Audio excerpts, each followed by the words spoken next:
Alright, what's up? We're back with another episode.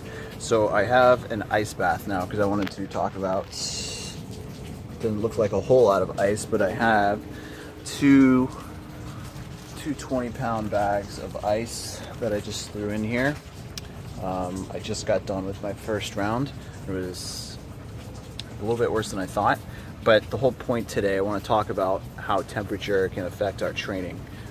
Basically, we're kind of, with the ice baths, we're resetting ourselves, okay? And excuse the mess, we just had our AC replaced here. But with our ice baths, we are bringing ourselves up, okay? So we're up-regulating. We're putting ourselves in a sympathetic state, okay? So sympathetic state is typically associated with a stressed out state, whether that is running for your life, like a flight or fight response, or you're just stressed out in general from life, from working, from relationships, from dealing with traffic, and all this other bullshit that we deal with on a day-to-day basis. We can use temperature to manipulate our nervous system and our bodily autonomic systems, if you will. So nervous system, immune system, our responses to our environment. And so what this plays on is basically the roller coaster effect, okay? So this ice bath, it amps you up, okay? So if you ever taken an ice bath or a cold shower in the morning before you got your day started, you'll notice, holy shit, I'm awake. Well, that's because you just put yourself in a stressed out state. Your body's not used to it. You shock the system. But what we can do is we can, again, use that parasympathetic, which is more of your relaxed state where you're kind of winding down for the night. In combination with the temperature and the breath, we can use that roller coaster to slingshot ourselves either for competition, so we can bring ourselves down to react and come back up, or we can bring ourselves up throughout a workout or in between motos with an ice bath, get us amped up, ready for the next workout or moto, like I said. Or we can actually use that before bed. So we bring ourselves up, and the whole point of our body's response to its environment and stressors is to come back down. But we're in a state constantly where we are amped up all the time. So all these pre-workouts, coffee, not getting enough sleep, again, getting stressed out from all the bullshit of life. We stay in this stressed out state, and our bodies don't know how to deal with it. Our brains don't know how to deal with this. So this is kind of resetting ourselves. We can use even saunas. Saunas have been actually clinically proven to help with muscle hypertrophy.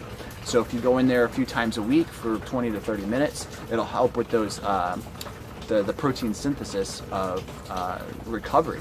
And so with ice baths, it's not necessarily about recovery from your workouts. It's more so that rebound effect. So if you've ever seen on the Discovery Channel a lion chasing a gazelle, those two animals are pegged. Heart rates are through the roof, blood pressure, their breathing is increased to the max. But as soon as they're done, whether the lion gets that gazelle or not, whether the gazelle gets away, they come back down immediately. But if you've ever noticed, even if you've been in like a situation where you almost had to fight, or you've been in a near an accident that could have really hurt you, or you've been stressed out over life or whatever, you'll notice that you constantly think about it throughout the day, weeks, months, or even for your life, and it stresses you out. And so that plays a huge part on how your body reacts to your training, okay? So if you can manipulate these, you can definitely play around and help with your recovery, get ready for the next moto, or get ready for the next workout for the upcoming week.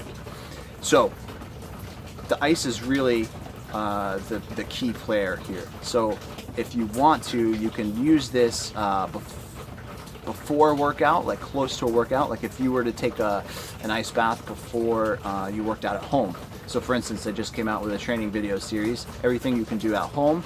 The workouts, there's 24 of them, so you got plenty of variety. Those can all be done at home. So if you got into a little ice bath, you warmed up, got into your ice bath, then you did the workouts, you'd be surprised to see how well you perform.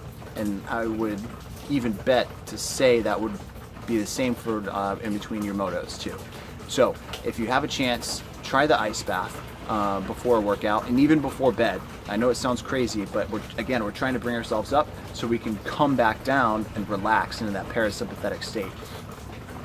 And the sauna can help warm up too. Okay, so again, the heat kind of brings us down. I know it's counterintuitive, but sometimes you don't really want to take a warm bath before bed.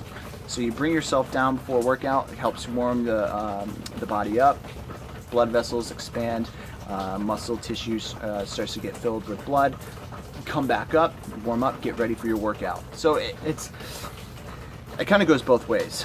You can definitely manipulate how you use temperature in order to start or end your training. Okay, I'll have a little bit more on this as I experiment myself, and I'll get this information out to you. But this is one of the most important aspects of the concepts of my methodology, because it's so underplayed, and it helps with recovery and activation of the entire body. Okay, so if you like this, go ahead and subscribe, like, share, and go to my website, kineticpf.com. Go to Start Training, and I've got a brand new video series out. Check it out, and $75. You get 24 workouts, everything you need right there at home. What else could you ask for? I'll see you guys next time.